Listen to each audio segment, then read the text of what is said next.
Assalamualaikum warahmatullahi wabarakatuh. Perkenalkan, nama saya Siti Aisyah. NIM D1A1191147. Kelas D, Program Studi S1 Farmasi dari Universitas Megariski Makassar. Di sini saya akan menjelaskan review materi mata kuliah saya, yaitu mata kuliah Farmasetika Dasar dengan dosen pembimbing Ibu Nur Hikmah AMSI APT.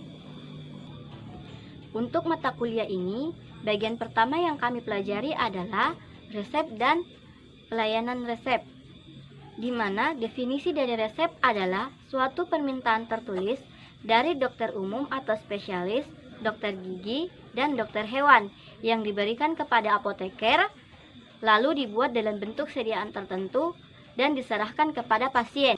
Untuk dokter umum dan dokter spesialis, mereka tidak memiliki batasan untuk memberikan jenis obat apapun kepada pasiennya.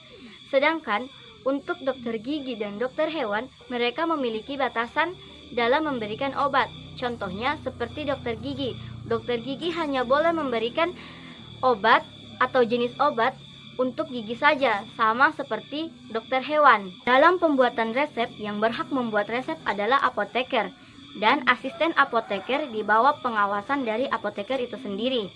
Di sini, dokter tidak boleh memberikan obat secara langsung kepada pasien pada daerah yang sudah memiliki apoteker. Resep selalu dimulai dengan huruf R strip, seperti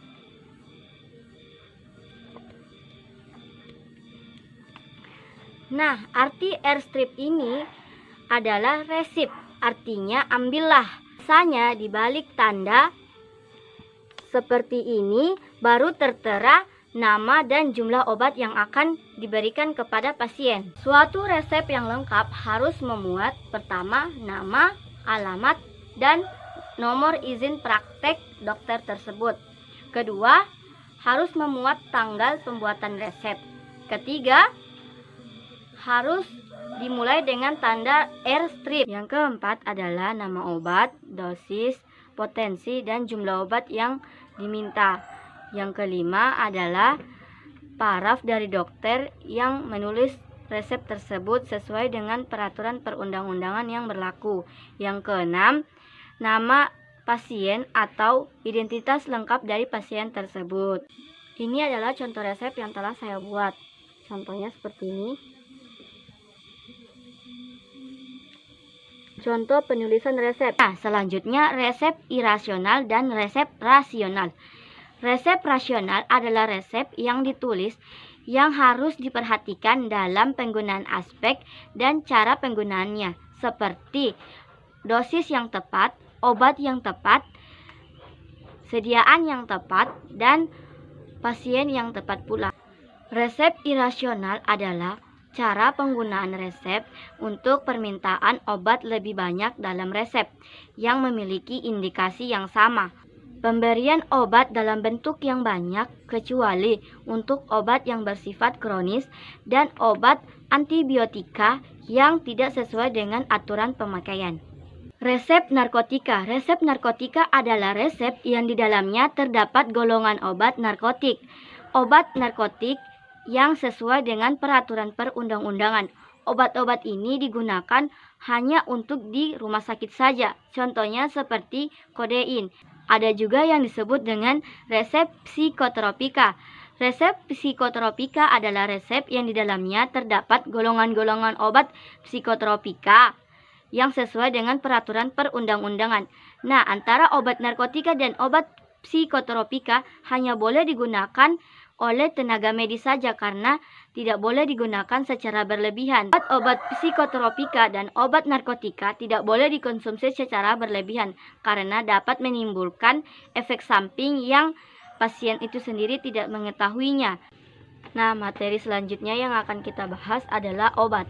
Definisi dari obat adalah suatu bahan campuran atau bahan kimia yang digunakan untuk mendiagnosa, mencegah, menghilangkan, dan menyembuhkan suatu penyakit atau gejala penyakit. Obat memiliki berbagai macam jenis dan memiliki pengertian masing-masing. Seperti yang pertama, obat baku atau bahan untuk membuat obat. 2. Obat jadi. Obat jadi adalah obat dalam keadaan murni atau campuran yang dibentuk dalam bentuk serbuk, pil, kapsul, dan sediaan lainnya. Yang ketiga adalah obat baru. Obat baru adalah obat yang berisi zat baik yang berkhasiat atau tidak berkhasiat seperti pelarut yang belum diketahui khasiat dan kegunaannya. Yang keempat adalah obat asli. Obat asli adalah obat yang digunakan atau yang dibuat dari bahan-bahan alam yang ada di Indonesia, diolah secara sederhana dan digunakan dalam pengobatan-pengobatan tradisional.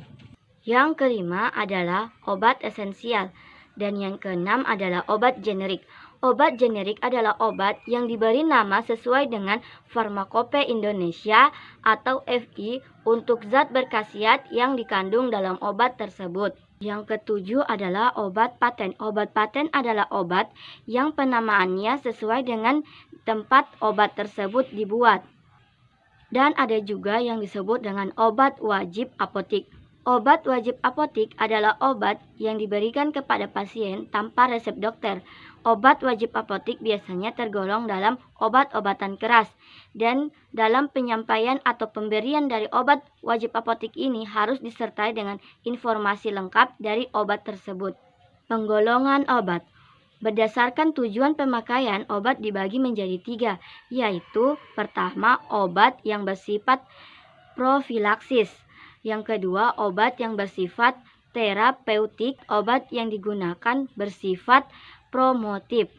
Sedangkan berdasarkan jenis atau cara pemakaian, obat dibedakan menjadi 2, yaitu obat dalam dan obat luar. Penggolongan obat yang berfungsi untuk peningkatan keamanan, ketetapan, dan pengamanan distribusi terdiri dari beberapa, yaitu obat bebas terbatas, obat wajib apotik, obat keras, obat narkotika, dan obat psikotropika.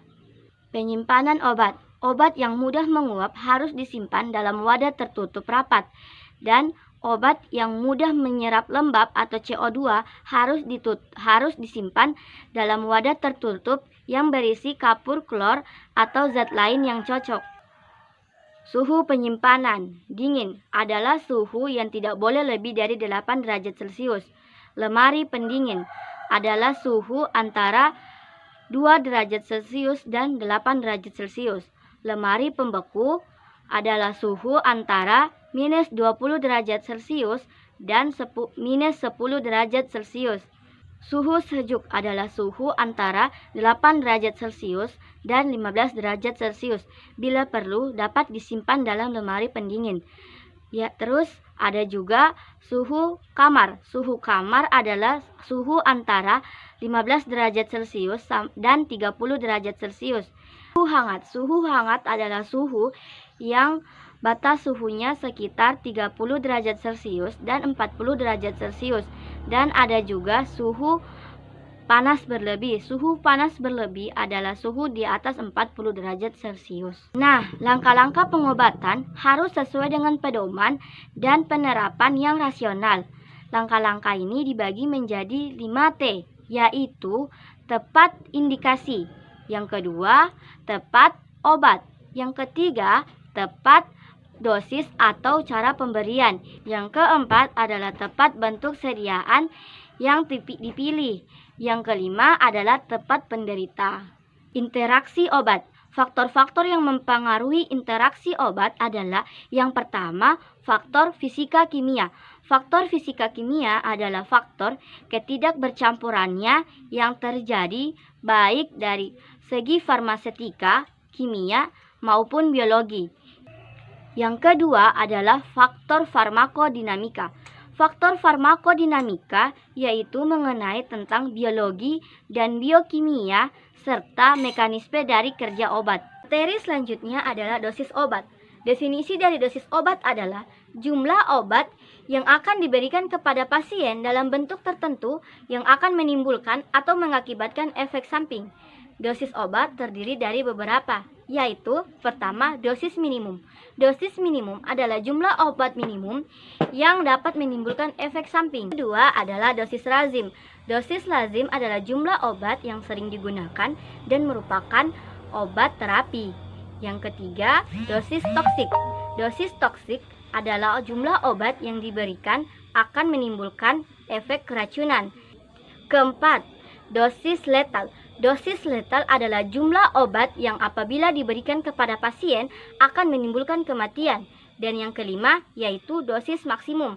Dosis maksimum adalah jumlah obat yang diberikan kepada pasien tetapi tidak akan menimbulkan efek keracunan. Ada beberapa faktor yang harus diperhatikan dalam pembuatan dosis. Yang pertama adalah usia. Yang kedua adalah ras. Yang ketiga adalah jenis kelamin. Dan yang keempat adalah bobot badan.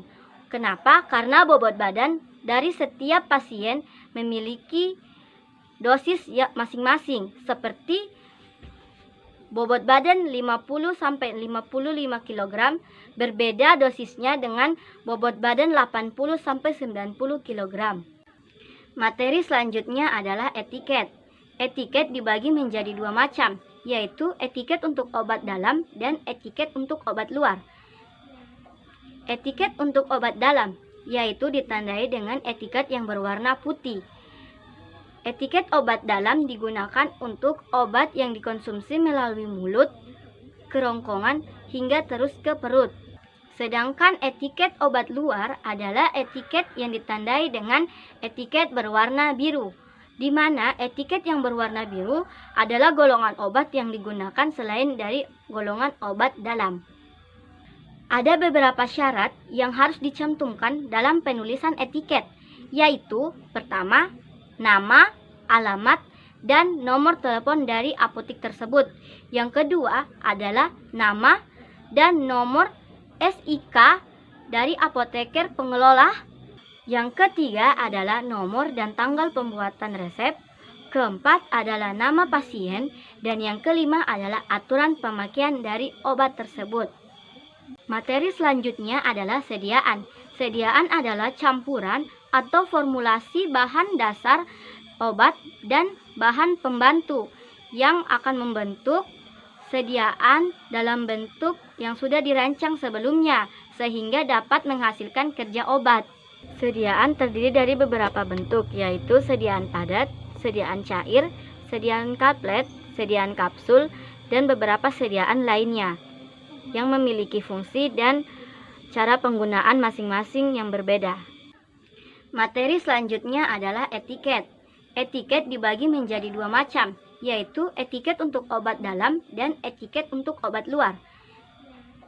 Etiket untuk obat dalam yaitu ditandai dengan etiket yang berwarna putih.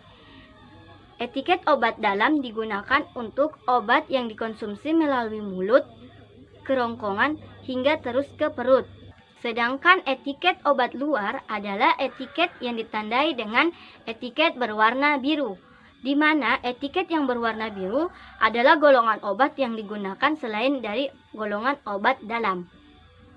Ada beberapa syarat yang harus dicantumkan dalam penulisan etiket, yaitu pertama, nama, alamat, dan nomor telepon dari apotik tersebut. Yang kedua adalah nama dan nomor SIK dari apoteker pengelola. Yang ketiga adalah nomor dan tanggal pembuatan resep. Keempat adalah nama pasien. Dan yang kelima adalah aturan pemakaian dari obat tersebut. Nah, untuk etiket, berikut ini saya akan menjelaskan tentang penulisan etiket. Ini adalah contoh dari etiket. Contoh dari etiket obat dalam harus ditandai dengan warna putih. Ini adalah nama apotik itu, alamat, serta nomor dari apotik. Ini adalah nama SIK apa dan nomor SIK apa. Nomor, nama dokter, tanggal pembuatan obat dan batas penggunaan obat. Ini adalah nama dari pasien dan cara penggunaan obat tersebut. Untuk contoh etiket obat luar ditandai dengan warna biru. Yang membedakan antara obat dalam dan obat luar adalah di dalam obat luar terdapat tulisan obat luar. Nah, itu dia materi yang dapat saya sampaikan. Kurang dan lebihnya Mohon dimaafkan. Wassalamualaikum warahmatullahi wabarakatuh.